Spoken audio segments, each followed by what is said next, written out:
Hello student, welcome to SR coaching classes official YouTube channel. आज के इस video में हम बात करने वाले हैं क्लास 12 का फिजिक्स का पेपर। ठीक है, जो हमारा ये 27 तारीख को पेपर होने वाला है, 27 फरवरी 2026 को होगा। ठीक है, और ये भौतिक विज्ञान का पेपर है। ये कोड है 346JW। ठीक है, इसको हम स्टेप बाय स्टेप सॉल्व करके बताएंगे। सारे पेपर को, सारे क्वेश्चन को हम एक एक क्वेश्चन को सॉल्व करके दिखाएंगे कैसे इसका आंसर आएगा। ठीक है, तो चलिए यहाँ पर हम देख लेते हैं पहला क्वेश्चन जो हमारा है।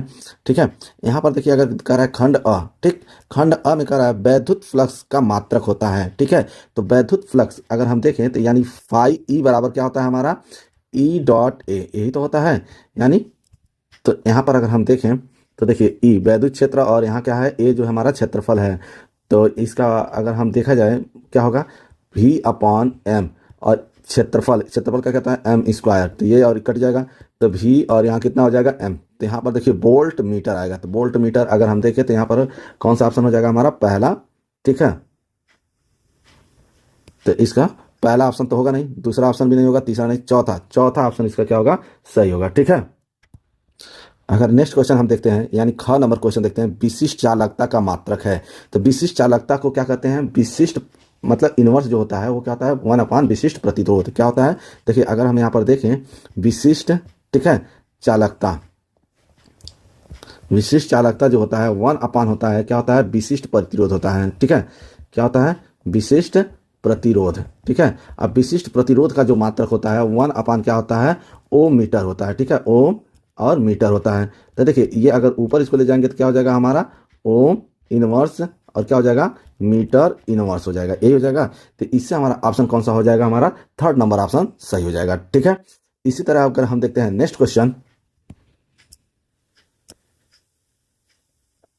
और इसी क्रम में देखते हैं ग नंबर का रहा है अंडर रूट इफ साइलेंट। ठीक है, देखिए अंडर रूट का रहा है mu naught upon if silent 0 का मात्रक होगा। तो इसका मात्रक क्या होता है हमारा, ओम होता है। ठीक है, नेक्स्ट क्वेश्चन देखते हैं घ नंबर का रहा है किसी परिपथ पर एक प्रत्यावर्ती वोल्टता, ठीक है, VT दिया है 30 साइन 1000T वोल्ट लगाने पर उसमें एक प्रत्यावर्ती धारा, ठीक है, जो IT है वो दे दिया हमारा, एम्पियर प्रवाहित होती है परिपथ में, प्रयुक्त औसत शक्ति होगी। ठीक है, तो हम इसको देख लेते हैं कैसे होगा ये। अगर हम इसमें देखते हैं तो यहाँ पर देखिए, देखिए यहाँ पर हमारा दिया हुआ है, यानी ये देखिए हमारा जो 30 दिया है ये हमारा क्या हो गया, हमारा V नॉट की वैल्यू हो गया। ठीक है, V नॉट दे दिया हमारा, कितना दे दिया है, 30 दे दिया है। ठीक है, और यहाँ पर देखिए I नॉट, यहाँ पर देखिए I दिया है तो इसका मतलब ये I नॉट दिया है, यहाँ V दिया है इसलिए ये V होगा। ठीक है, V की वैल्यू होगी, और यहाँ I दिया तो ये I की वैल्यू होगी। तो यहाँ पर अगर हम देखें तो यहाँ पर हमारा क्या है, I नॉट की वैल्यू दे दिया कितना, 0.3। ठीक है, यहाँ पर दे दिया। अगर यहाँ पर हम फाई की वैल्यू देखते हैं तो यानी यहाँ मतलब देखते हैं फाई बराबर यानी 60 अंश दे दिया। ठीक है, हमारा कितना दे दिया है, 60 अंश। ठीक है, अब P हम जो देखते हैं, P एवरेज देखते हैं। अगर P एवरेज बराबर कितना होता है हमारा, V, ठीक है, RMS इंटू IRMS, यही तो होता है, इंटू क्या होता है, कॉस फाई, ये हमारा फार्मूला होता है।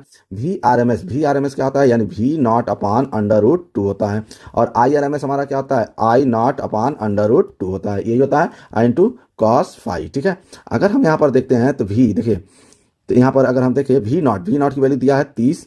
ठीक है, और I यहाँ पर हो जाएगा under root 2 into I not का वैल्यू दिया है 0.3। ठीक है, और यहाँ अंडर रूट 2, और यहाँ देखिए कॉस फाई है, कॉस क्या है, फाई, कॉस फाई की वैल्यू हम दे यहाँ निकालेंगे कितना, 60 अंश है, तो यहाँ लिखेंगे कॉस 60 अंश। ठीक है, तो ये कितना हो जाएगा हमारा, देखिए ये हो जाएगा, अगर इसमें गुणा करेंगे तो कितना हो जाएगा हमारा, 90।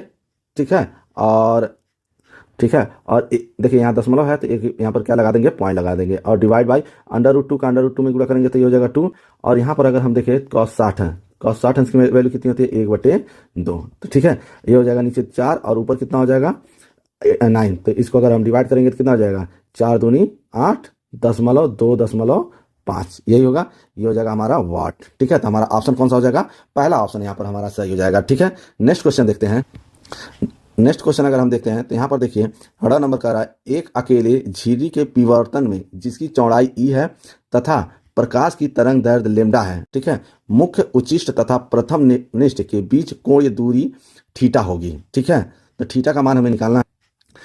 यहाँ पर देखिए तो इसमें क्या क्या दे दिया है हमें, अगर देखते हैं तो यहाँ पर देखिए कह रहा है उच्चिष्ट, ठीक है, मुख्य उच्चिष्ट प्रथम निम्निष्ठ, यानी प्रथम निम्नलिखित का मतलब होता है एन की वैल्यू दे दिया है, कितना दे दिया है 1 दे दिया है, ठीक है।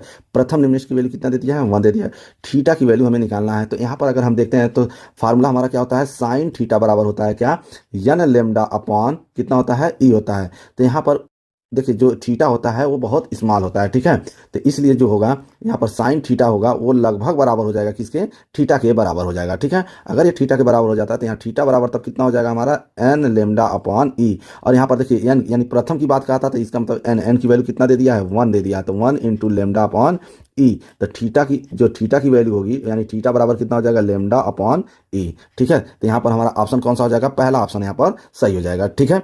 नेक्स्ट क्वेश्चन देखते हैं। अगर इसी तरह है तो देखिए यहाँ पर कह रहा है शुद्ध जर्मेनियम को पी टाइप अर्धचालक बनाने के लिए उसमें मिलाए जाने वाला अपद्रव्य है, ठीक है। तो इसमें कौन सा अपद्रव्य होता है, तो यहाँ पर हमारा कौन सा हो जाएगा, देखिए इसमें 4 ऑप्शन दिया है, एल्युमिनियम दिया है, फास्फोरस, एंटीमनी दिया, आर्सेनिक दिया है, ठीक। इसमें एल्युमिनियम हमारा क्या हो जाएगा, इसमें सही आंसर हो जाएगा। तो एल्युमिनियम हमारा क्या है, सही है, ठीक है। इसी क्रम में अगर हम देखते हैं, देखिए इसमें जितना भी क्वेश्चन है मैं सभी को सॉल्व कराऊंगा, ठीक है।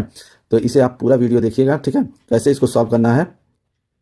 अगर यहाँ पर हम देखते हैं खंड व, ठीक है, खंड व की बात करते हैं तो इसमें प्रश्न संख्या 2 दिया है, कह रहा है निर्मात की चुंबकीयता की बीमा व मात्रा लिखिए, ठीक है। चलिए इसको सॉल्व करते हैं, देखते हैं कैसे लिखते हैं इसका, ठीक है। तो यहाँ पर देखिए जो खंड ब का अगर हम यहाँ पर देखें दूसरे का क का आंसर है, तो देखिए यहाँ पर लिखा है निर्वात की चुंबकीयता की बीमा व मात्रा। तो मात्रा क्या होता है हमारा, निर्वात की चुंबकीयता है, इसको हम किससे लिखते हैं, ये होता है हमारा म्यू नॉट, ठीक है। यानी म्यू नॉट बराबर क्या होता है, न्यूटन पर एम्पियर, या इसी को हेनरी मीटर बोलते हैं, जिसकी बीमा क्या होती है MLT-2। यानी जो होता है इसको हम ऐसे भी लिख सकते हैं कि ML अपॉन T² A², ठीक है। ये होती है इसकी बीमा होती है, ठीक है। इस तरह से लिखें चाहे इस तरह से लिखिए, लेकिन ये स्टैंडर्ड रूप यही होता है, ठीक है। ये हो गया हमारा इसका आंसर। नेक्स्ट क्वेश्चन देखते हैं। ख नंबर कह रहा है किसी कुंडल में प्रेरित विद्युत धारा किन किन बातों पर निर्भर करती है, ठीक है।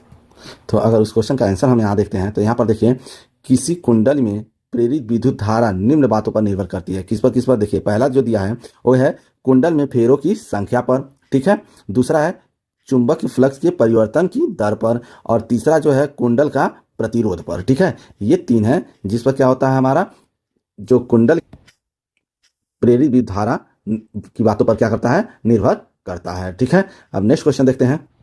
यहाँ देखिए नेक्स्ट क्वेश्चन हमारा ग नंबर का विद्युत चुंबकीय स्पेक्ट्रम में सबसे बड़ी तथा सबसे छोटी तरंगदैर्घ्य की तरंगों का नाम लिखिए, ठीक है।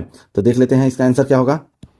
तो यहाँ पर इसका आंसर देख लेते हैं। देखिए दूसरे का अगर हम देखें ग तो कह रहा है चुंबक यानी विद्युत चुंबक स्पेक्ट्रम में, ठीक है, सबसे बड़ी तरंगदैर्घ्य वाली तरंगे को रेडियो तरंग कहा जाता है, ठीक है। और रेडियो तरंग जो लैम्डा का मान होता है अगर हम देखें लैम्डा कितना होता है तो यहाँ पर होता है 10⁻⁻1 मीटर से भी क्या होता है अधिक होता है, ठीक है। जो लैम्डा का मान यानी तरंगदैर्घ्य जो होता है वो क्या होता है 10⁻⁻1 मीटर से अधिक होता है। और यहाँ पर अगर हम देखें सबसे छोटी वाली, ठीक है, तरंगों को गामा किरणें कहा जाता है। और यहाँ पर अगर हम देखें जो गामा किरणों की, ठीक है, जो लैम्डा का मान होता है वो क्या होता है लेस देन होता है 10⁻⁻1 मीटर होता है, ठीक है। ये हो गया हमारा दूसरे के ग का आंसर, ठीक है। नेक्स्ट क्वेश्चन अगर हम देखते हैं तो यहाँ पर देखिए घ नंबर का रहा है यदि प्रिज्म कोण तथा न्यूनतम विचलन कोण प्रत्येक ए हो तो प्रिज्म के पदार्थ के अपवर्तनांक का मान बताइए, ठीक है। तो हम यहाँ पर उस क्वेश्चन को सॉल्व करके देख लेते हैं कि ठीक है क्या दिया है। तो ठीक है हम यहाँ पर देखते हैं कैसे होगा। तो देखिए क्वेश्चन में दिया हुआ है क्या, यहाँ पर पहले लिख लेंगे, ठीक है, कि कैसे इसको सॉल्व करना है। तो यहाँ पर देखिए दिया है, लिखेंगे दिया है, ठीक है, दिया है। अब इसमें क्या दिया है, तो पहला दिया है प्रिज्म कोण, ठीक है, प्रिज्म कोण, जो प्रिज्म कोण ए दिया है, ठीक है, मतलब प्रिज्म कोण को क्या कहते हैं हम एक बोलते हैं। और यहाँ पर दिया है विचलन कोण, विचलन कोण को हम किसे प्रदर्शित करते हैं डेल्टा एम से, ठीक है। दोनों का मान बोल रहा है क्वेश्चन में कि ए है, ठीक है। यहाँ पर ऐसे देखिए दिया है कि प्रिज्म कोण तथा न्यूनतम विचलन कोण प्रत्येक ए है, ठीक है। तो इसका मतलब ये दे दिया है, ठीक है। अब हमें देखिए ज्ञात क्या करना है, यहाँ पे लिखेंगे ज्ञात करना है, ठीक है, ज्ञात करना है। क्या ज्ञात करना है, अगर यहाँ पर हम देखते हैं तो पहला दिया क्या, प्रिज्म का अपवर्तनांक, ठीक है, प्रिज्म का अपवर्तनांक, प्रिज्म का अपवर्तनांक यानी एन हमें क्या करना है यहाँ पर निकालना है, ठीक है। अगर हमें यम निकालना है तो देखिए एन बराबर हमें क्या होता है, इसका फार्मूला क्या होता है साइन, ठीक है, साइन ए प्लस डेल्टा एम, ठीक है, अब बटे 2। अब डिवाइड बाई कितना होता है साइन ए बाई 2, ठीक है, यही तो होता है। उसके बाद अगर हम यहाँ पर एन की वैल्यू देखते हैं तो क्या होता है साइन, ठीक है, ए प्लस ए बाई 2 हो जाएगा, क्योंकि यहाँ पर देखिए डेल्टा एम की वैल्यू दिया है, कितना दिया है यहाँ पर हम देखें तो ए, तो हमने यहाँ पर डेल्टा एम की वैल्यू पुट कर दिया, ठीक है, और यहाँ पर कितना हो जाएगा साइन ए बाई 2, ठीक है। अगर इस तरह से हम इसको देखते हैं तो हमारा क्या हो जाएगा, यहाँ पर देखिए ये हो जाएगा एन बराबर हो जाएगा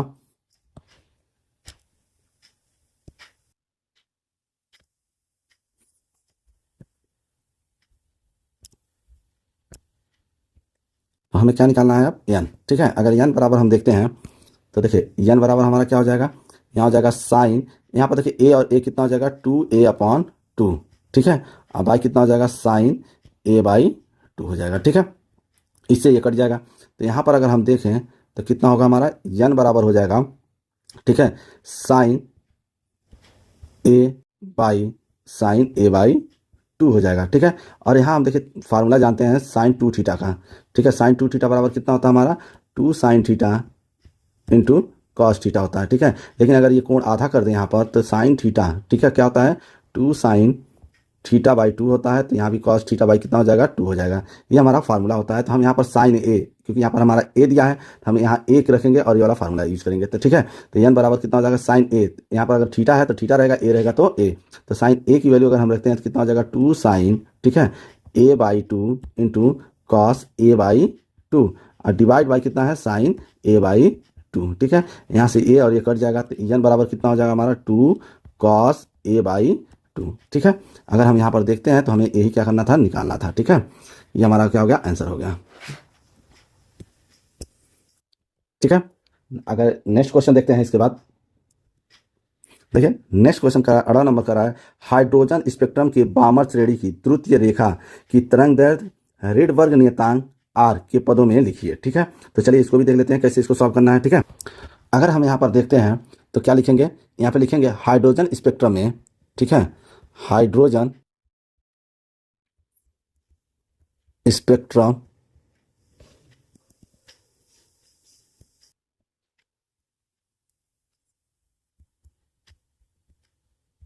हाइड्रोजन स्पेक्ट्रम में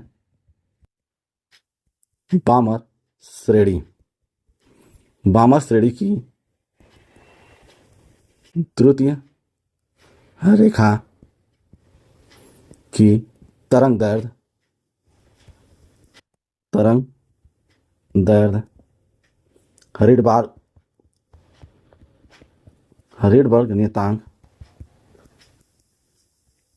रिडबर्ग नियतांक आर के पदों में,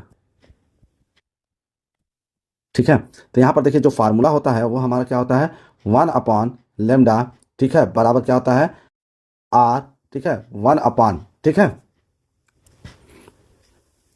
n1² माइनस 1/n2 स्क्वायर, यही होता है। लेकिन ये कौन सा हमारा होता है जनरल, यानी सामान्य फार्मूला होता है ये हमारा, ठीक है, यहाँ पर देखते हैं। लेकिन अगर हम देखते हैं यही बामर के लिए देखते हैं तो बामर हमारा कहाँ से स्टार्ट होता है n2 से स्टार्ट होता है, तो यहाँ पर क्या हो जाएगा हमारा, उसके लिए फार्मूला हो जाएगा 1/λ बराबर, ठीक है, आर 1/, और एन की वैल्यू कितनी हो जाती है 2 हो जाती है, ठीक है, बामर में हमारा कितना हो जाता है 2 हो जाता है, और माइनस 1/n2 का स्क्वायर, ये होता है फार्मूला, ठीक है। जहाँ क्या होता है देखिए ये हमारा स्टार्ट होता है यानी 3 4 5 ऐसे स्टार्ट होता है ना। तो यहाँ पर देखिए अगर हम यहाँ पर रखते हैं, अब क्वेश्चन में देखिए क्या कहा है, क्वेश्चन में बोला है हाइड्रोजन स्पेक्ट्रम में बामर श्रेणी की द्वितीय का मतलब क्या हो गया, ये हमारा प्रथम हो गया, द्वितीय का मतलब कितना हो गया हमारा 4 है, ठीक है। तो यहाँ पर हम n2 की वैल्यू कितनी रखेंगे 4 रखेंगे, तो यहाँ पर हो जाएगा r, और ये तो हो जाएगा 2 का स्क्वायर करेंगे तो 4, और यहाँ पर देखिए जो n2 का रखेंगे मान वो 4 से रखेंगे, क्योंकि द्वितीय में पूछा है तो द्वितीय हमारा कितना है 4 है, ठीक है। यहाँ पर अगर हम द्वितीय देखते हैं द्वितीय हमारा कितना है 4 है, प्रथम पूछता तो हम 3 रखते थे, यहाँ पर 4 का स्क्वायर लिखेंगे, ठीक है। उसके बाद हमारा कितना हो जाएगा r, और ये जाएगा 1/4 और ये 1/16, ठीक है। तो इसको अगर हम सॉल्व करते हैं तो कितना हो जाएगा हमारा, तो ये हो जाएगा क्या हमारा r, ठीक है, और ये कितना हो जाएगा अगर देखते हैं तो 16, ठीक है, और 4 - 1, ठीक। अगर यहाँ पर हम देखते हैं तो यह हो जाएगा हमारा क्या 1/λ बराबर हो जाएगा r, और यह हमारा कितना हो जाएगा 3/16, ठीक है। तो 1/λ बराबर कितना हो जाएगा 3r/16, ठीक है। यही हमारा क्या है आंसर है, ठीक है, जो कि किस में है आर के पदों में है, ठीक है। अब नेक्स्ट क्वेश्चन देखते हैं, कर है 6 नंबर, युग्म उत्पादन से आप क्या समझते हैं, इसका एक उदाहरण दीजिए। ठीक है, युग्म उत्पादन से आप क्या समझते हैं, इसका एक उदाहरण दीजिए। ठीक है, तो इसको हम देख लेते हैं क्या।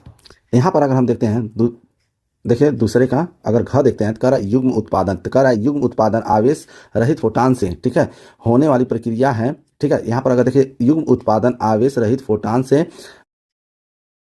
अवपरमाणु कण और उसका प्रति कण निर्मित होने की प्रक्रिया है।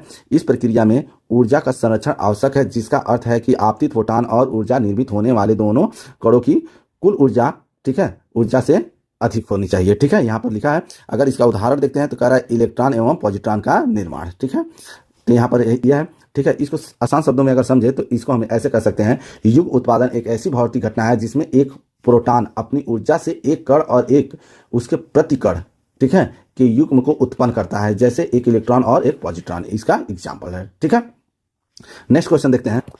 नेक्स्ट अगर क्वेश्चन देखते हैं खंड स में अगर हम देखें तो यहाँ पर देखिए पहला क्वेश्चन कर रहा है, सिद्ध कीजिए कि आवेशित चालक की स्थितिज ऊर्जा U बराबर 1/2 CV² होता है। ठीक है, ये हमारा है। और यहाँ पर देखिए 2-2 मार्क्स के क्वेश्चन स्टार्ट हो चुके हैं। ठीक है, यहाँ पर अगर ख नंबर देखते हैं तो कह रहा है, पहले हम क वाला क्वेश्चन कर लेते हैं कि सिद्ध कीजिए कि आवेशित चालक की स्थितिज ऊर्जा U बराबर 1/2 CV² होती है। ठीक है, यहाँ पर अगर देखते हैं दूसरे का, ठीक है, यानी तीसरे का क अगर आंसर देखते हैं तो कह रहा है आवेशित चालक की स्थितिज ऊर्जा, यानी स्थितिज ऊर्जा क्या है हमारी V, उसके संभरण में दिए किए गए कार्य के बराबर होती है यदि चालक की धारिता, ठीक है, चालक की धारिता हमने कितना मान लिया C है, और ठीक है उसे 0 से V विभव तक आवेशित किया जाता है, तो औसत विभव V बाई कितना हो जाता है 2 होता है। तो आवेश हमारा क्या हो जाएगा, Q बराबर होता है CV के साथ कुल स्थिति ऊर्जा जो होगी, देखिए स्थिति ऊर्जा यानी V बराबर कितना हो जाएगा हमारा, U बराबर हो जाएगा हमारा V/2 × Q। और यहाँ पर Q की वैल्यू हमारा क्या है, यहाँ पर अगर हम देखें Q बराबर है हमारा CV। ठीक है, तो CV यहाँ पर हम इसकी वैल्यू रखेंगे तो V बराबर कितना हो जाएगा हमारा 1/2 CV² हो जाएगा। ठीक है, यहाँ पर अगर देखते हैं जो U है, U हमारा क्या है, स्थितिज ऊर्जा है। ठीक है, ये क्या हमारा स्थितिज ऊर्जा है। ठीक है, स्थितिज ऊर्जा है। ठीक, अब बाकी हमने यहाँ पर भी क्यू ऊपर हमने लिख दिया है क्या क्या होता है। ठीक है, नेक्स्ट क्वेश्चन देखते हैं। हाँ, एम्पियर के परिपथ या नियम का कथन लिखें और इसे प्राप्त करें। ठीक है, तो ऐसे हम देख लेते हैं कैसे होगा। तो यहाँ पर अगर हम देखते हैं प्रश्न नंबर, ठीक है, तीसरे का ख, कह रहा है एम्पियर का परिपथीय नियम किसी बंद परिपथ, ठीक है, के चारों ओर चुंबकीय क्षेत्र का रेखीय समाकलन उस परिपथ द्वारा परिबद्ध कुल धारा I का म्यू नॉट गुना होता है। ठीक है, म्यू नॉट गुना होता है, जो कि यहाँ पर हम अगर देखें तो ये हमारा फार्मूला है। ठीक है, यहाँ पर अगर देखिए म्यू नॉट जो होता है, अच्छा ये म्यू नॉट क्या होता है यहाँ पर देख लेते हैं। तो म्यू नॉट होता है हमारा निर्वात की चुंबकशीलता। यहाँ पर हम लिख सकते हैं म्यू नॉट जो होता है क्या होता है, निर्वात में चुंबकशीलता, चुंबकशीलता। ठीक है, ये होता है। तो अब देखिए इसको हमें प्रूव भी करना है कि कैसे होगा। ठीक है, तो हम यहाँ से क्या करते हैं, लेफ्ट हैंड साइड ले लेते हैं। ठीक है, लेफ्ट हैंड साइड हमारा यही है। ठीक, तो इसको हम सिद्ध करेंगे। ठीक है, यहाँ पर अगर हम देखते हैं तो देखिए यहाँ पर हमने ये लिखा है, इसको हम बोलते हैं, देखिए अगर सिर्फ ऐसे लिखा है तो इंटीग्रेशन होता है, अगर यहाँ पर हमने ऐसे लगा दिए तो क्लोज इंटीग्रेशन होता है। ठीक है, B.dl लिखे हैं, B.dl। ठीक है, अब ये close integration B.dl cos theta. cos theta देखिए कैसे होगा कि जैसे मान लीजिए हमने यहाँ पर जो धारा है इस साइड में चल रही है, ठीक है, और इसको हमने छोटे छोटे पार्ट में डिवाइड करके मतलब एक पार्ट का निकालना है। ठीक है, इंटीग्रेशन हम क्या करते हैं, एक पार्ट का निकालते हैं, बाकी हम मल्टीप्लाई कर देते हैं। तो मान लीजिए इस साइड में ऐसे अगर धारा है तो B की वैल्यू क्या हो जाएगी हमारी, B की वैल्यू जो होती है वो हमारी हो जाएगी क्या, म्यू नॉट I/2πr होता है। ठीक है, तो यहाँ पर हम V की वैल्यू, और अब ये देखिए ए हमारा क्या है, एक परिधि है, ये टोटल हमारा क्या है, एक परिधि है। अब परिधि किसके बराबर होता है, 2πr के। ठीक है, तो यहाँ पर और यहाँ पर जो अगर मान लीजिए हम ये क्या होगा, एक एंगल पे ही तो जाएगा, मान लीजिए ये हमारा क्या है DL। ठीक है, तो एंगल पे जाएगा तो यहाँ पर हम क्या निकालेंगे, B.dl, ये क्या हो जाएगा हमारा cos थीटा हो जाएगा, B.dl cos थीटा। ठीक है, तो यहाँ पर देखिए अगर हम DL बराबर लिखते हैं तो DL हमारा कितना हो जाएगा 2πr, यानी B/2πr। ठीक है, तो यहाँ पर लिखेंगे सीधे तार के कारण चुंबकीय क्षेत्र का मान, यानी B.dl क्या हो जाएगा। अब देखिए B का मान मैंने बोला है कि B का मान यहाँ पर लिखा है, B का मान कितना था, म्यू नॉट I/2πr। यहाँ से ये दोनों क्या हो जाएगा, कट जाएगा। और तो यहाँ पर आ जाएगा क्या हमारा क्लोज इंटीग्रेशन। ठीक है, B.dl क्या होता है, म्यू नॉट I। यही हमें क्या करना था, प्रूव करना था। ठीक है, हो गया हमारा क्वेश्चन। ठीक है, अब नेक्स्ट क्वेश्चन देखते हैं। यहाँ पर अगर हम देखते हैं, यहाँ पर देखिए करा ग नंबर, एक कुंडली का स्वप्रेरण गुणांक 10 मिली हेनरी है। ठीक है, इसमें वैद्युत धारा 5 मिली सेकेंड में 5 एम्पियर से 15 एम्पियर हो जाती है। कुंडल में प्रेरित विद्युत वाहक बल का मान ज्ञात कीजिए। ठीक है, इसको कैसे सॉल्व करना है ये देख लेते हैं। ये भी हमारा कितना है 2 मार्क्स के सारे क्वेश्चन हैं। ठीक है, खंड स जो है, ठीक है, इसमें सारे क्वेश्चन हमें करने हैं। ठीक, तो पहले हम ग नंबर को सॉल्व कर लेते हैं कैसे होगा। ठीक है, तो यहाँ पर इसको देख लेते हैं। यहाँ पर देखिए जो जो दिया पहले लिख देते हैं। तो यहाँ पर दिया क्या है हम लिखते हैं, दिया है। ठीक है, यहाँ पर देखते हैं क्या दिया है। कह रहा है स्वप्रेरण गुणांक, स्वप्रेरण गुणांक दिया है। स्वप्रेरण गुणांक कितना दिया है, यल बराबर हम यानी एल बराबर दे दिया है। एल बराबर कितना दिया है अगर हम देखते हैं तो एल बराबर दिया है 10 मिली, ठीक है, हेनरी दिया है। ठीक, अगर इसी तरह हम देखते हैं कि समय दिया है, समय दे दिया है। ठीक है,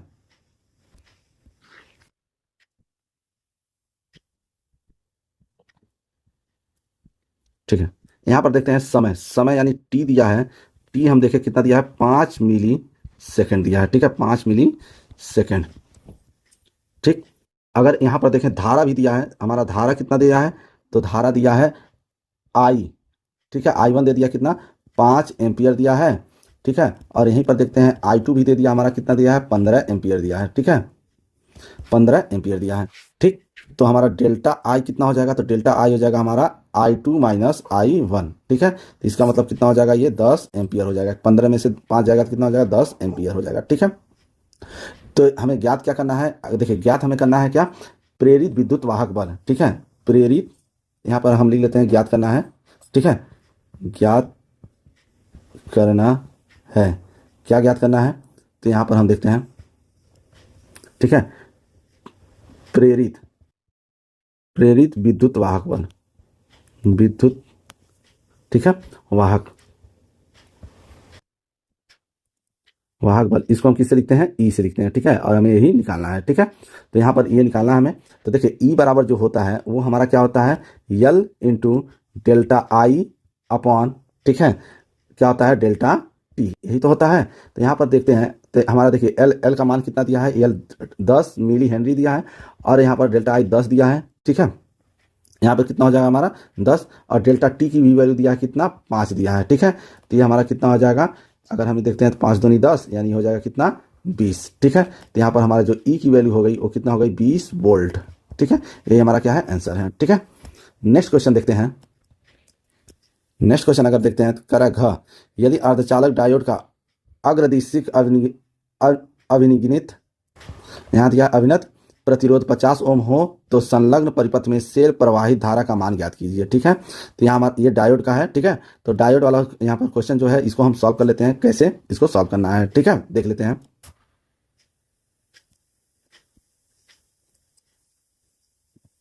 ठीक है, तो इस क्वेश्चन को अब देखते हैं। तो देखिए क्वेश्चन अगर देखते हैं तो डायोड का जो क्वेश्चन है, अब इसको देखें तो कह रहा है यदि अर्धचालक का डायोड अग्रदिशिक अभिनति प्रतिरोध, अभिनत प्रतिरोध यानी अग्रदिशिक यानी इसकी बात कर रहा है। ठीक है, इसका जो बात कर रहा है, इसका कितना दिया है, इस डायोड का जो प्रतिरोध दिया है कितना दिया है, 50 ओम दिया है। ठीक है, ध्यान दीजिएगा क्या दिया है, 50 ओम। ठीक है, अग्रदिशिक अभिनत मतलब जो पहला जो डायोड है उसी का मान दिया है, कितना दे दिया है, 50 ओम दिया है। ठीक, तो कह रहा है कि संलग्न परिपथ में सेल से प्रवाहित धारा का मान ज्ञात करना है। ठीक है, तो हमें धारा मतलब आई निकालना है इसमें। ठीक है, तो देखते हैं इसको। यहाँ पर अगर हम देखते हैं तो देखिए यहाँ पर जो अगर हम यहाँ पर देखें तो यहाँ पर इस धारा से, तो यहाँ से तो धारा बह रही है। ठीक है, लेकिन यहाँ पर अगर हम ये डायोड देखते हैं तो ये डायोड हमारा क्या है, उल्टा है ना, पश्चिम दिशा में है। तो यहाँ पर हमारा जो क्या हो जाएगा, देखिए तो इसमें कोई भी धारा क्या होगी, प्रवाहित नहीं होगी। इसमें अगर कोई धारा प्रवाहित नहीं हो रही है तो इसका मतलब इससे हमसे कोई मतलब नहीं है। तो यहाँ से डायरेक्ट क्या चला जाएगा, इसमें चला जाएगा। ठीक है, ठीक है, तो यहाँ पर अगर हम देखते हैं तो देखिए जो हमारा फार्मूला होता है वो क्या होता है, आई बराबर होता है भी। ठीक है, यहाँ पर अगर हम देखें तो कौन सा फार्मूला हम यहाँ पे लगाएंगे, आई का मान क्या होता है, तो आई बराबर होता है V बाई आर, यही तो होता है। तो यहाँ पर हम देखते हैं भी का मान अगर यहाँ पर देखें तो कितना दिया, 6 वोल्ट दिया, तो 6 हो जाएगा। ठीक है, और आर का देखिए यहाँ पर अगर हम यहाँ से देखते हैं तो सब श्रेणी क्रम में जुड़े हैं। ठीक है, क्योंकि हमारा ये बीच वाला तो अब काम का नहीं है, क्योंकि यहाँ पर उल्टा डायोड लगा है, तो इसमें हमारा क्या होगा, धारा प्रवाहित होगा नहीं, तो इससे हमसे कोई मतलब नहीं है। तो यहाँ पर देखिए पहला हमारा दिया 50 ओम, और दूसरा कितना हो जाएगा हमारा 50 यानी 200 कितना हो जाएगा, अगर श्रेणी क्रम में है ये सब, तो श्रेणी क्रम में हमारा क्या होता है, सबको हम क्या करते हैं, जोड़ देते हैं। ठीक है, तो 50 प्लस 200 और प्लस यहाँ पर आएंगे तो यहाँ पर भी हमारा कितना है, 250 है, प्लस 250। तो ठीक है, जोड़ेंगे तो कितना हो जाएगा, ये 500 हमारा क्या हो जाएगा, 500 ओम हो जाएगा। तो यहाँ पर हम कितना लिखेंगे, 500, ठीक है। तो इसको अगर हम देखते हैं तो कितना हो जाएगा, इसको सॉल्व कीजिए तो ये हो जाएगा 6/5, ठीक है, इंटू 10⁻, कितना हो जाएगा 2, ठीक है। अगर हम इसको ऊपर लेके चले जाते हैं तो कितना हो जाएगा हमारा, तो आई बराबर हो जाएगा 6/5 इंटू 10⁻⁻2 हो जाएगा, ठीक है। अगर यहाँ पर भाग देते हैं तो कितना हो जाएगा 1.2 गुणे 10⁻⁻2 एम्पियर हो जाएगा, ठीक है। ये क्वेश्चन बहुत आसान था, ठीक है। नेक्स्ट क्वेश्चन करते हैं। अगर हम नेक्स्ट क्वेश्चन देखते हैं इसी में, तो यहाँ पर देखिए खंड द दिया है। खंड द में अगर देखते हैं तो यहाँ पर भी देखिए ये 3 मार्क्स के क्वेश्चन है, ये 3 मार्क्स के क्वेश्चन स्टार्ट हो चुके हैं, ठीक है हमारे। और यहाँ पर देखिए चौथे का कह रहा है कि अनुगमन वेग से क्या समझते हैं, किसी चालक से प्रवाहित विद्युत धारा के लिए व्यंजक प्राप्त कीजिए, ठीक है। तो इसको हम देखते हैं कैसे क्या होता है इसका, ठीक है। यहाँ पर देखते हैं अनुगमन वेग अगर हम देखें तो कह रहा है चालक में मुक्त इलेक्ट्रॉन का औसत वेग जब उस पर बाह्य विद्युत क्षेत्र लगाया जाता है अनुगमन वेग कहलाता है, ठीक है। ठीक है, यहाँ अगर हम व्यंजक की बात करें तो व्यंजक क्या होता है हमारा VD, ठीक है। VD बराबर क्या होता है I/NAE, ठीक है। तो जहाँ पर अगर हम I की बात करें तो I होता है हमारा धारा, N जो होता है वो क्या होता है हमारा प्रति इकाई आयतन में इलेक्ट्रॉन, ठीक है, जो इलेक्ट्रॉन की क्या होती है संख्या होती है। और अगर यहाँ पर ए देखते हैं तो ए क्या है चालक का अनुप्रस्थ क्षेत्रफल होता है, ठीक है। और ई क्या होता है हमारा इलेक्ट्रॉन का आवेश होता है, ठीक है। नेक्स्ट क्वेश्चन देखते हैं। अगर हम नेक्स्ट क्वेश्चन देखें, ख नंबर का LCR संयोजन के लिए श्रेणी क्रम अनुनादी परिपथ बनाइए। इस परिपथ के लिए अनुनादी आवृत्ति का सूत्र प्राप्त कीजिए। अनुनादी आवृत्ति प्रतिरोध पर किस प्रकार निर्भर करती है, ठीक है। तो इस क्वेश्चन को हम लोग कर लेते हैं। यहाँ पर देखते हैं खंड द, तो यहाँ पर लिखेंगे क्या, माना, ठीक है, माना प्रेरक।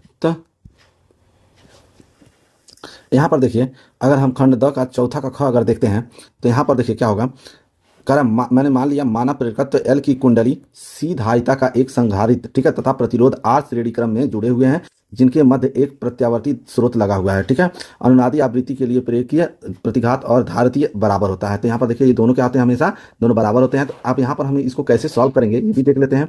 तो देखिए यहाँ पर जो कह रहा है कि बराबर होते हैं, यानी एक्सएल जो बराबर होता है वो किसके बराबर होता है, XC के बराबर होता है, यानी WL जो होगा वो क्या हो जाएगा। देखिए यहाँ पर दिया है एक्सएल की वैल्यू यहाँ पर हमने दिया था क्या है, देखिए जो XL है वो WL के क्या है बराबर है। तो यहाँ पर हम WL लग दिए। और XC क्या होता है हमारा 1/, ठीक है, क्या होता है WC के बराबर होता है, ठीक है। तो यहाँ से हम इस W को इस साइड में अगर लाते हैं तो ये हो जाएगा W², और ठीक है 1/, और L को यहाँ पर ले आते हैं तो क्या हो जाएगा LC, ठीक है। तो यहाँ पर अगर हम देखें स्क्वायर क्या हो जाएगा, अगर यहाँ पर हम क्या करते हैं इसको स्क्वायर को हटाते हैं तो ये हमारा क्या आ जाएगा अंडर रूट में आ जाएगा, यानी 1/LC यही होगा, ठीक है। तो यहाँ पर अगर हम देखें तो W बराबर क्या हो जाएगा 1/√में LC, यही तो होगा। यहाँ पर अगर हम देखें यानी ओमेगा की वैल्यू कितनी होती है 2πf, यही तो होता है। तो यहाँ पर हम इसकी वैल्यू पुट कर देंगे तो यहाँ पर कितना हो जाएगा 2πf बराबर हो जाएगा 1/√LC, ठीक है। तो यहाँ पर अगर हम देखते हैं तो यहाँ पर अगर f की वैल्यू निकालते हैं तो ये हो जाएगा 1/, ठीक है 2π√LC, ठीक है। तो ये हो गया हमारा जो हमें निकालना था, ये हमारा हो गया प्रूफ, ठीक है। यानी LCR श्रेणी परिपथ के लिए अनुनादी आवृत्ति का सूत्र इसे बोलते हैं, ठीक है। यहाँ पर एक बात और ध्यान दीजिएगा कि क्या होगा, कह रहा है कि यदि अनुनादी आवृत्ति प्रतिरोध पर निर्भर नहीं करती है, ठीक है। यहाँ पर हम देख भी सकते हैं, ठीक है। तो जो प्रतिरोध है यानी सूत्र में प्रतिरोध R का कोई भी पद नहीं है, R इसमें नहीं है, इसमें कहीं R तो दिख नहीं रहा है। तो इसलिए क्या होगा, तो इसमें हम लिख सकते हैं अनुनादी आवृत्ति प्रतिरोध पर निर्भर नहीं करती है, ठीक है, वो क्या होती है शून्य होती है, ऐसे हम लिख सकते हैं, ठीक है। नेक्स्ट क्वेश्चन देखते हैं। नेक्स्ट क्वेश्चन अगर देखें तो कह रहा है प्रिज्म के पदार्थ के लिए अपवर्तनांक का सूत्र अल्पतम विचलन कोण यानी डेल्टा एम एवं प्रिज्म कोण ए के पदों में निगमित कीजिए, ठीक है। इसको भी देख लेते हैं कैसे होगा। यहाँ पर मैं लिख दे रहा हूँ, ठीक है, इसे आप लोग कर लीजिएगा। तो यहाँ पर देखिए चौथे का अगर हम ग देखें तो कह रहा है प्रिज्म के पदार्थ के लिए अपवर्तनांक का सूत्र अल्प विचलन, ठीक है, का कोण डेल्टा एम एवं प्रिज्म कोण ए के पदों में निगमित, यानी म्यू बराबर क्या होता है हमारा, अगर देखते हैं तो sin A plus delta M बटे 2 sin A/m होता है, ठीक है। इसको आप लोग सॉल्व कर लीजिएगा, ठीक है, मैं यहाँ पर लिख दिया हूँ। नेक्स्ट क्वेश्चन अगर देखते हैं, घ नंबर का फोटान के विराम, ठीक है, द्रव्यमान तथा गति द्रव्यमान से आप क्या समझते हैं, फोटान का संवेग p बराबर h बटे लैम्डा निगमित कीजिए, जहाँ h प्लांक नियतांक तथा लैम्डा फोटान की तरंग दैर्ध्य है, ठीक है। तो इसको भी देख लेते हैं हम लोग। यहाँ पर देखते हैं देखिए इसको हम दो तरह से लिख सकते हैं। अगर हम एक पहला देखते हैं, कह रहा है कि जो क्वेश्चन में अगर दिया है, अगर इसको हम लिखना चाहें तो कैसे लिख सकते हैं, ये भी देख लेते हैं। तो देखिए जो क्वेश्चन में बोला है,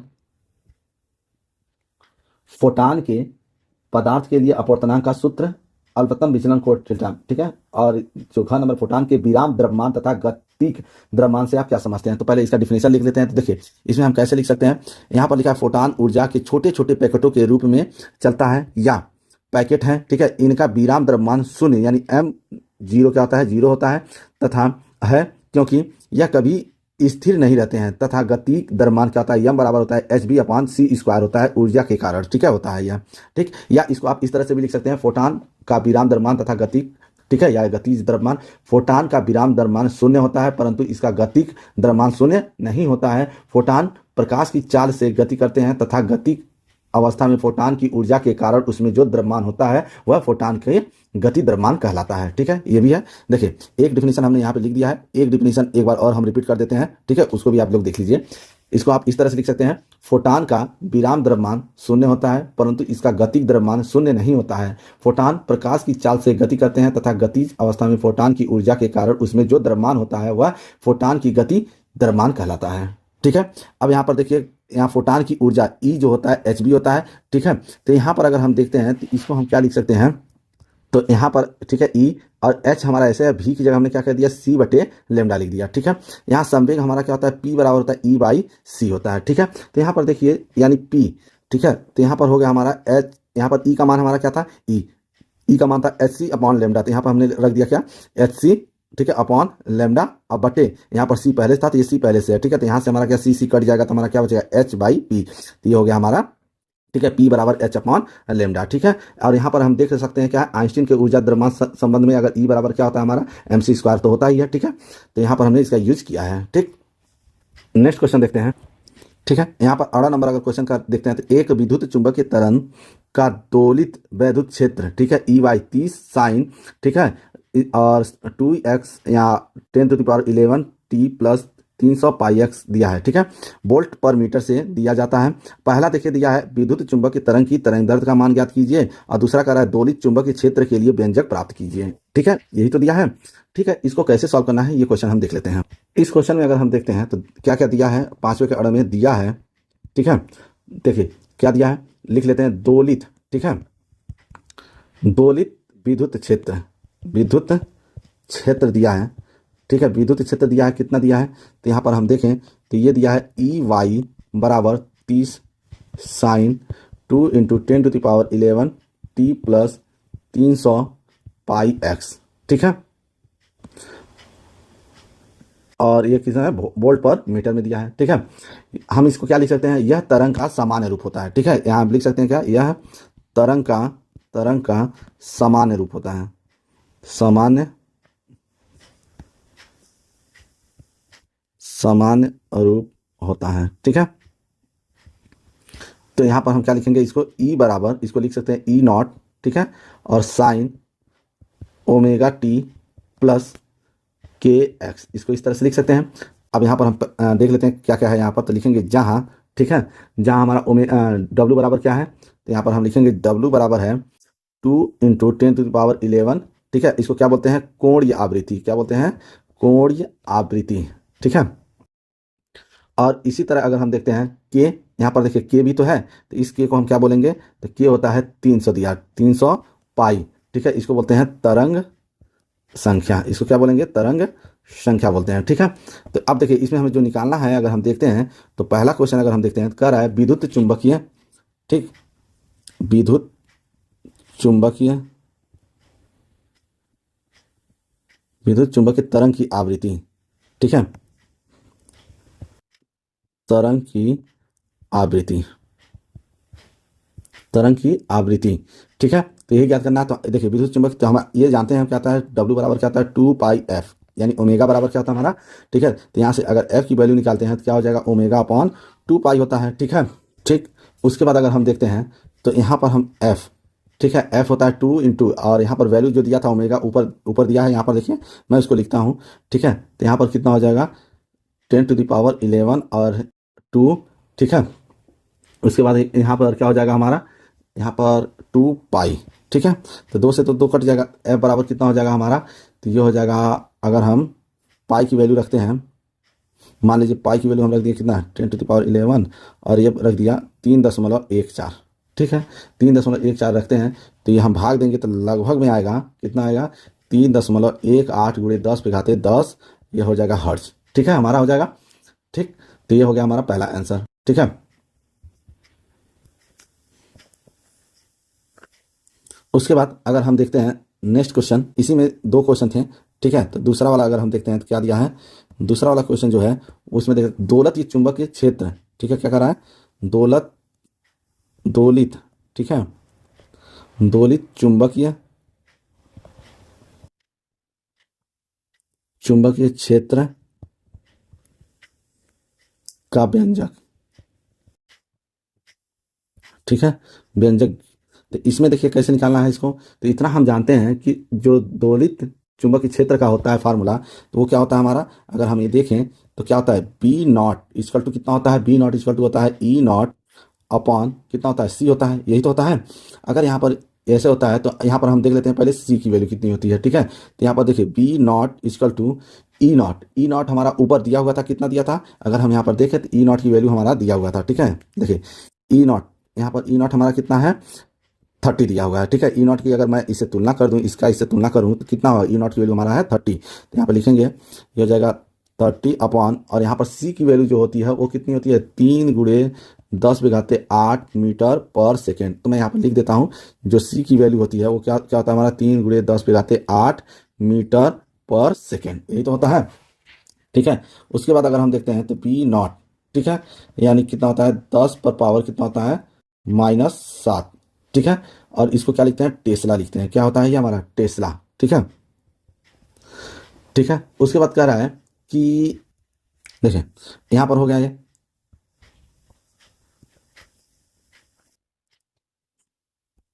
ठीक है। अब हम क्या निकालेंगे, चुंबकीय क्षेत्र का व्यंजक, चुंबकीय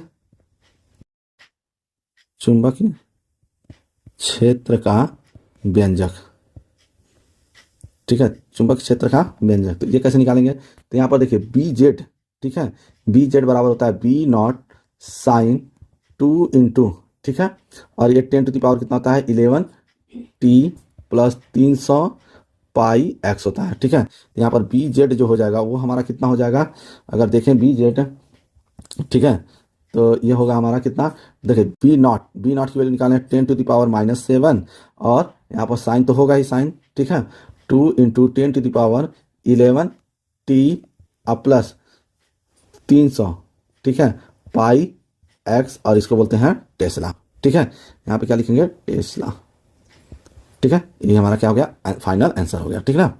ये भी हमारा क्वेश्चन हो चुका है, ठीक है। हम अब नेक्स्ट क्वेश्चन देख लेते हैं कि नेक्स्ट क्वेश्चन हमारा क्या दिया है, उसको भी हम क्या करेंगे, इसको सॉल्व कर लेंगे, ठीक है। तो यदि आपको ये पूरा पीडीएफ चाहिए तो हमें कमेंट बॉक्स में कमेंट कीजिएगा, हम आपको पीडीएफ प्रोवाइड जरूर करेंगे, ठीक है। नेक्स्ट क्वेश्चन देखते हैं, नेक्स्ट क्वेश्चन देखते हैं। तो नेक्स्ट क्वेश्चन यहाँ पर अगर हम देखें 5वें का कला सेल के आंतरिक प्रतिरोध से आप क्या समझते हैं, दिए गए परिपथ में प्रत्येक सेल के सिरों का विभवांतर ज्ञात कीजिए, ठीक है। तो यहाँ पर हम देख सकते हैं कि यहाँ पर हमारा एक फिगर दिया हुआ है, ठीक है। इस फिगर को यूज करके हमको क्या करना है, ये विभवांतर निकालना है, ठीक है। तो हम क्वेश्चन को सॉल्व कर लेते हैं। यहाँ पर देखते हैं तो कह रहा है सेल, ठीक है, सेल के आंतरिक प्रतिरोध, सेल का आंतरिक प्रतिरोध, ठीक है, वह प्रतिरोध है जो सेल के अंदर इलेक्ट्रॉनों की प्रवाह में बाधा उत्पन्न करता है, ठीक है, या जो विरोध करता है उसे हम क्या कहते हैं, उसे हम सेल का आंतरिक प्रतिरोध कहते हैं, इसे आर से प्रदर्शित करते हैं, ठीक है, इसे क्या करते हैं आर से प्रदर्शित करते हैं, ठीक है। अब यहाँ पर देखिए क्वेश्चन भी एक दिया हुआ था, क्वेश्चन उसको भी हम क्या करेंगे सॉल्व करेंगे, ठीक है। तो क्वेश्चन हम सॉल्व कर लेते हैं कि कैसे इसको सॉल्व करना है। तो यहाँ पर आप देख लीजिए कि जो भी दिया है मैंने इसको सॉल्व कर दिया है, ठीक है। आप लोग इसे अच्छी तरह से देख लीजिएगा, ठीक। उसके बाद क्या हो जाएगा ये देख लीजिएगा, और यहाँ पर देखिए इसका स्क्रीनशॉट ले लीजिएगा आप लोग, ठीक है, कि कैसे क्वेश्चन को सॉल्व किया गया है, ठीक। नेक्स्ट क्वेश्चन देखते हैं, ठीक है। यहाँ पर देखिए 5वें का क में चाहे आप इसे करते हैं तो भी आपको 3 मार्क्स मिलता, चाहे यहाँ पर देखिए अथवा दिया है इसमें से आप किसी को करते हैं, ठीक है। तो हमने इस क्वेश्चन को कर दिया है इसलिए हम इस क्वेश्चन को नहीं करेंगे। ख नंबर अगर क्वेश्चन देखते हैं तो कह रहा है, ख नंबर देखिए ख में भी क्या है हमारे 2 क्वेश्चन है। यहाँ पर कह रहा है खगोलीय दूरदर्शी द्वारा अंतिम प्रतिबिंब स्पष्ट दृष्टि की न्यूनतम दूरी पर रखने पर बनने का किरण आरेख बनाइए तथा इसके आवर्धन क्षमता का सूत्र लिखिए। ठीक है, तो ये क्वेश्चन करना है हमें। तो यहाँ पर देख लीजिए आप लोग, पांचवे का जो ख है इसका आंसर यहाँ पर है खगोलीय दूरदर्शी द्वारा अंतिम प्रतिबिंब स्पष्ट दृष्टि को न्यूनतम दूरी पर बनने का किरण आरेख। ठीक है, नेक्स्ट क्वेश्चन करते हैं। तो यहाँ पर देखिए ग नंबर कह रहा है प्रकाश वैद्युत प्रभाव पर एक प्रयोग में निम्न परिक्षेपण प्राप्त होते हैं। देखिए यहाँ पर दिया आपतित प्रकाश की तरंग दैर्ध्य 1.98 गुणे 10⁻⁷ मीटर और दूसरा दिया है संस्तभ विभव यानी 2.5 वोल्ट फोटो इलेक्ट्रॉनों की अधिकतम ऊर्जा तथा धातु की कार्यफलन ज्ञात कीजिए। ठीक है, ये हमारा क्वेश्चन नंबर है ग। ठीक है, देखिए यहाँ पांचवें का ग का आंसर है, ठीक है, दिया है आपतित प्रकाश की तरंग दैर्ध्य लैम्डा दे दिया है। ठीक है, अधिकतम गतिज ऊर्जा, ठीक है, यानी के मैक्सिमम की गणना का सूत्र यहाँ पर है। ठीक है, के एच बी बराबर -5। ठीक है, और वी बराबर क्या होता है जानते हैं, सी अपॉन लैम्डा होता है। तो यहाँ पे हमने रख दिया है फोटॉन की ऊर्जा। ठीक है, यानी जूल में अगर हम देखते हैं तो यहाँ पर इतना हो जाएगा। ठीक, आप इसमें बस वैल्यू पुट करना है। इलेक्ट्रॉन वोल्ट यानी इलेक्ट्रॉन वोल्ट में अगर देखें तो इलेक्ट्रॉन वोल्ट बराबर इतना होता है। तो यहाँ पर हम इसकी वैल्यू अगर रख देते हैं तो ये आ जाएगा। ठीक है, तो यहाँ पर हम देखते हैं कि अधिकतम ऊर्जा की गणना के लिए धातु का कार्यफलन आवश्यक है जो नहीं दिया गया है। ठीक है, तो ये हो गया हमारा, इसका आप लोग एक बार स्क्रीनशॉट ले लीजिएगा। प्रश्न संख्या पांचवा का ग का। ठीक है, ये हो गया आपका। अब नेक्स्ट क्वेश्चन देखते हैं।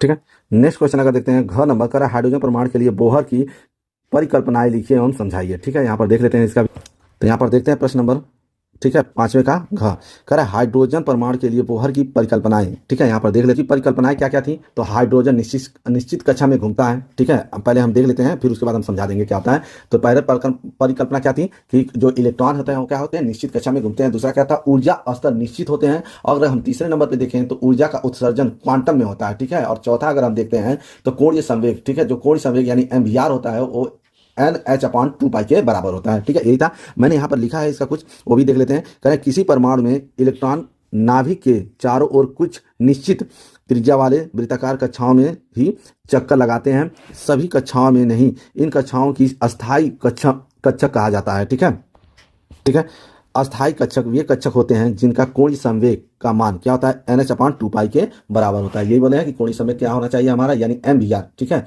जो MVR होता है, ठीक है, तो NH/2π के बराबर होता है। ठीक है, का पूर्णांक पूरे गुणा होता है। ठीक है, अगर यहाँ पर अगर देखते हैं इलेक्ट्रॉन ऊर्जा का अवशोषण या उत्सर्जन तब करता है जब इलेक्ट्रॉन निम्न ऊर्जा से उच्च ऊर्जा स्तर में जाए या उच्च ऊर्जा स्तर से निम्न ऊर्जा स्तर में जाए। ठीक है, तो यहाँ पर देखिए, यहाँ पर HB बराबर E initial minus E final दिया हुआ है। ठीक है, यहाँ पर अगर हम देखते हैं तो फोटॉन की क्या होती है, ये ऊर्जा होती है। ठीक है, यहाँ अग्रिम ऊर्जा होती है और यहाँ क्या होती है, प्रारंभिक। ठीक है, ये हो गया। तो ये हमारा क्वेश्चन हो गया है। नेक्स्ट क्वेश्चन देखते हैं। नेक्स्ट क्वेश्चन अगर देखते हैं, 18 नंबर का रहा है 12C6 की प्रति न्यूक्लियन बंधक ऊर्जा की गणना कीजिए। दिया है, यहाँ पर दे दिया है। ठीक है, प्रोटॉन का द्रव्यमान दे दिया, न्यूट्रॉन का द्रव्यमान दे दिया है। ठीक है, सारी चीज दे दिया है। तो यहाँ पर क्या निकालना है, बंधन ऊर्जा की गणना करना है। ठीक है, तो यहाँ पर अगर हम देखते हैं, इसी में हम यही सॉल्व कर देते हैं। ठीक है, तो यहाँ पर देखिए जो फोटॉन दिया है हमारा, ठीक है, जो प्रोटॉन पहले देख लेते हैं। प्रोटॉन हमारा कितना दिया है, यहाँ पर दिया है 6, और न्यूट्रॉन कितना दिया हमारा, ठीक है, न्यूट्रॉन भी हमारा कितना दिया है 6। ठीक है, तो प्रोटॉन द्रव्यमान कितना हो जाएगा हमारा, अगर हम देखते हैं प्रोटॉन, ठीक है, प्रोटॉन द्रव्यमान अगर हम देखते हैं तो कितना हो जाएगा, ये हो जाएगा 6 × 1.0081। ठीक है, तो ये कितना हो जाएगा हमारा 6.0486 हो जाएगा। ठीक है, ठीक है, अगर यहाँ पर देखते हैं तो न्यूट्रॉन का द्रव्यमान क्या हो जाएगा, यहाँ पर अगर न्यूट्रॉन का द्रव्यमान, तो न्यूट्रॉन का द्रव्यमान क्या हो जाएगा हमारा, ये हो जाएगा हमारा कितना 6 × 1.0090। ठीक है, ये हमारा कितना हो जाएगा, यहाँ पर ये हो जाएगा हमारा 6.054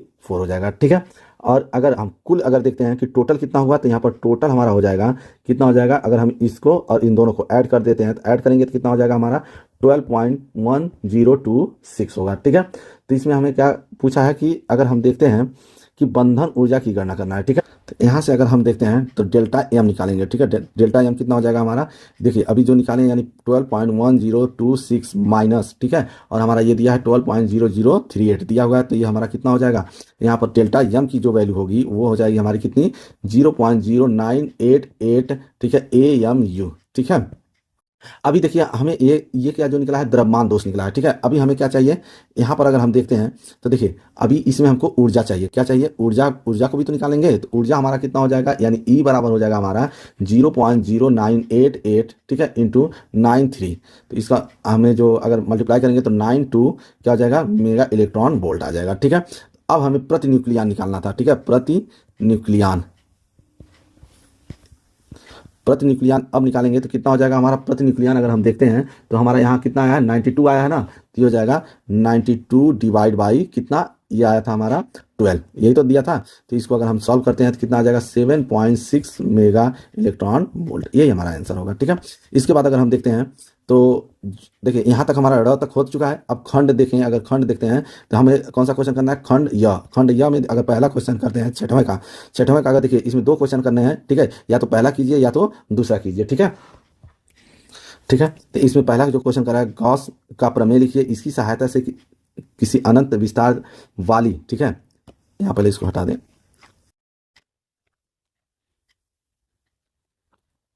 ठीक, यहाँ पर देखिए जो क्वेश्चन है हमारा छठवां करा, गॉस का प्रमेय लिखिए इसकी सहायता से किसी अनंत विस्तार वाली आवेशित, ठीक है, समतल चादर के समीप वैद्युत क्षेत्र की तीव्रता ज्ञात कीजिए। हाइड्रोजन परमाणु में इलेक्ट्रॉन व प्रोटॉन के बीच की दूरी 0.5 एंगस्ट्रॉम है। इनकी पारस्परिक वैद्युत स्थिति ऊर्जा क्या होगी, या तो इसको कीजिए या दूसरा ही करा, समांतर प्लेट संधारित्र की धारिता के लिए सूत्र निर्मित कीजिए। एक समांतर प्लेट वायु संधारित्र की प्लेटों का क्षेत्रफल 100 मीटर स्क्वायर दिया है, वह इनके बीच की दूरी 5 मीटर है। इन प्लेटों के बीच बैटरी द्वारा 300 वोल्ट का विभवांतर स्थापित किया गया है।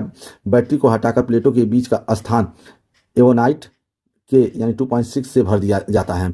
ज्ञात कीजिए प्लेटों के बीच का नया विभवांतर या संधारित्र का प्रारंभिक व, ठीक है, अंतिम अंतिम क्या धारिताएं, यही हमें क्या निकालना है, इसमें से निकालना है। तो हम क्या करते हैं, यहाँ इसमें से देख लेते हैं। तो हम इसमें ये क्वेश्चन ना करके हम ये दूसरा वाला ही क्वेश्चन अथवा वाला कर लेते हैं, ठीक है। तो यहाँ पर देख लीजिए, ठीक है, यहाँ पर देखिए छठवें का जो अथवा क्वेश्चन है, संधारित्र की धारिता समांतर प्लेट है। तो यहाँ पर हमने इसको सॉल्व किया हुआ है, इसका आप स्क्रीनशॉट ले लीजिएगा, ठीक है, और इसको आप सॉल्व कर लीजिएगा, ठीक है। इसका न्यूमेरिकल भी है, ये न्यूमेरिकल में दिया गया है सारी चीजें, ठीक है, यहाँ ठीक है। तो नेक्स्ट क्वेश्चन देख लेते हैं। यहाँ देखते हैं 7वां नंबर क्वेश्चन कर बायो सेवार्ट नियम का उपयोग करते हुए एक धारावाही लूप की अक्षीय रेखा पर, ठीक है, चुंबकीय क्षेत्र का सूत्र प्राप्त कीजिए। या कर चल कुंडल, ठीक है, कुंडल धारामापी का सिद्धांत एवं कार्यविधि का वर्णन कीजिए। इसकी सुग्राह्यता, ठीक है, किस प्रकार बढ़ाई जा सकती है। इन दोनों में से या तो इसे कीजिए या तो इसे कीजिए। तो हम पहले पहला वाला कर लेते हैं, ठीक है। अगर देखें बायो सेवार्ट का जो नियम है वो क्या है, जब धारा वहन करने वाली कुंडल को चुंबकीय क्षेत्र में रखा जाता है तो उस पर बल आघूर्ण लगता है, ठीक है। तो उसे हम क्या बोलते हैं, जैसे कि टाउ, ठीक है, टाउ बराबर क्या होता है, NBAI होता है, जिसमें क्या होता है, एन क्या होता है हमारा कुंडली के चक्कर, बी क्या होता है चुंबकीय क्षेत्र, आई क्या होता है धारा, और ये क्या होता है हमारा क्षेत्रफल होता है, ठीक है। तो यहाँ पर देख लीजिए, यहाँ पर मैंने 7वें का क्वेश्चन भी पहला कर दिया है, ठीक है, ये हमारा क्वेश्चन है, ठीक है। यहाँ पर माना एक धारा वृत्ताकार लूप है जिसका केंद्र O है तथा त्रिज्या क्या है, D है। केंद्र O से x दूरी पर एक स्थिर बिंदु P है जिस पर चुंबक क्षेत्र की गणना कीजिए, ठीक है। चुंबक क्षेत्र की क्या करना है, गणना। तो यहाँ पे आप लोग इसको देख सकते हैं, यहाँ पर मैंने इसका यूज कर लिया है और इसको सॉल्व किया गया है, ठीक है। तो आप इसे स्क्रीनशॉट ले लीजिएगा और इसको सॉल्व कर लीजिएगा, ठीक है। यहाँ तक है, ये फाइनल है, ठीक है ना। नेक्स्ट क्वेश्चन देख लेते हैं। 8वां क्वेश्चन अगर हम देखते हैं तो देखिए कह रहा है किसी, यहाँ पर देखते हैं किसी गोलीय पृष्ठ पर प्रकाश के अपवर्तन का सूत्र लिखिए इसकी सहायता से पतले लेंस के फोकस दूरी के लिए, ठीक है, 1/f बराबर क्या है, n-1 1/r1 - 1/r2 स्थापित कीजिए। यह सिद्ध कीजिए कि अवतल लेंस की फोकस दूरी ऋणात्मक होती है। या आपको ये वाला क्वेश्चन करना है, कला संबंध स्रोत से आप क्या समझते हैं, व्यक्तिकरण एवं विवर्तन की घटना में अंतर स्पष्ट कीजिए। दो तरंगों का आयाम 4 संबंधित 3 के अनुपात में है। यदि इन दोनों तरंगों के व्यक्तिकरण करें तो महत्तम एवं न्यूनतम तीव्रताओं का अनुपात ज्ञात कीजिए। तो मैं इस क्वेश्चन को करता हूँ, इस क्वेश्चन को नहीं, क्योंकि यहाँ अथवा दिया, इन दोनों में से किसी एक क्वेश्चन को हमें सॉल्व करना है, ठीक है। तो हम इस वाले क्वेश्चन को सॉल्व कर लेते हैं। यहाँ पर देखिए कला, यहाँ पर देखिए कला संबंध स्रोत, यानी यहाँ पर हम कह सकते हैं कला संबंध स्रोत वह स्रोत होते हैं, ठीक है, जिनकी तरंग की तरंग दैर्ध्य तथा आवृत्ति समान हो, ठीक है। जैसे कि अगर हम देखते हैं उदाहरण के तौर पे तो क्या होता है हमारा, अगर उदाहरण हम देखते हैं तो उदाहरण हमारा क्या हो जाएगा, यहाँ पर ये हो जाएगा यंग का द्वि, ठीक है, द्वि छिद्र प्रयोग, ठीक है, ये हमारा क्या हो जाएगा एग्जाम्पल। अब अंतर की बात करते हैं, ठीक है। व्यक्तिकरण और विवर्तन में अगर हम अंतर देखें तो देखिए व्यक्तिकरण में क्या होता है, दो स्रोत आवश्यक हैं, और विवर्तन में अगर देखें तो एक ही स्रोत है होना चाहिए। अगर व्यक्तिकरण में देखें तो समान चौड़ाई पट्टियां होती हैं, लेकिन अगर विवर्तन की बात करें तो असमान चौड़ाई के होते हैं, ठीक है। अगर व्यक्तिकरण में देखें तीव्रता लगभग समान होती है, लेकिन अगर विवर्तन में अगर देखा जाए तो केंद्रीय अधिक होते हैं, ठीक है, ये होता है। तो यहाँ पर मैंने इसको लिख भी दिया है और मैंने सिंपल भाषा में बता भी दिया है कि क्या होता है। अगर व्यक्तिकरण में क्या होते हैं, व्यक्तिकरण में दो स्रोत आवश्यक है, समान चौड़ाई पट्टियां होती हैं और तीव्रता लगभग समान होती है। अगर ये विवर्तन में देखते हैं तो विवर्तन क्या होता है, एक स्रोत पर्याप्त होता है और असमान चौड़ाई के होते हैं, केंद्रीय अधिक होती है। इसको हम लिखते हैं कैसे, जब किसी माध्यम से एक ही आवृत्ति की वे दो तरंग एक साथ एक ही दिशा में अध्यारोपित की जाती हैं तो अध्यारोपण के फलस्वरूप कुछ बिंदुओं पर परिणामी तीव्रता अधिक हो तो कुछ बिंदुओं पर न्यूनतम प्राप्त होती है। इस घटना को व्यक्तिकरण कहते हैं, ठीक है। अब विवर्तन में भी देख लिया जाए तो विवर्तन अवरोध अथवा छिद्र की तीक्ष्ण किनारों पर प्रकाश के आंशिक रूप से मुड़ने की क्रिया प्रकाश का विवर्तन कहलाती है, ठीक है। व्यक्तिकरण में सभी दीप्त फ्रिंजों की तीव्रता समान होती है, जबकि विवर्तन में केंद्र फ्रिंज सबसे चमकीला होता है और तीव्रता किनारों की ओर घटती जाती है, ठीक है। अगर यही व्यक्तिकरण की हम बात करें तो व्यक्तिकरण के लिए दो कला संबंध स्रोतों की आवश्यकता होती है, जिनके विवर्तन की एक ही स्रोत के कारण होता है, ठीक है। यहाँ पर देखिए अब कुछ क्वेश्चन है, इसमें एक क्वेश्चन भी दिया था तो उस क्वेश्चन को हमने यहाँ पे सॉल्व किया हुआ है, ठीक है। आप इसका स्क्रीनशॉट लेकर आप लोग देख लीजिएगा कैसे किया गया है, ठीक है। बहुत सिंपल तरीके से किया गया, आप लोग देख सकते हैं, ठीक है, और समझ भी सकते हैं, ठीक। नेक्स्ट क्वेश्चन देख लेते हैं।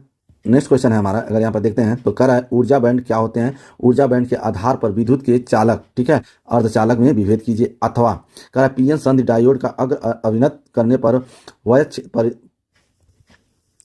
परत पर विभव प्राचीर पर क्या प्रभाव पड़ता है। पीएन संधि के डायोड का उपयोग पूर्ण तरंग दृष्टकारी के रूप में समझाइए। आवश्यक परिपथ भी खींचिए, ठीक है। तो इन दोनों में से हमें एक क्वेश्चन करना है, ठीक है। तो यहाँ पर हम ऊर्जा बैंड पर लिखते हैं, इस वाले क्वेश्चन को हम छोड़ देते हैं, ठीक है। तो ऊर्जा बैंड का ये तो हमारा था क्वेश्चन नंबर, ठीक है, क्वेश्चन 8वें का अथवा था, ठीक है, इसको समझाई दिए हैं।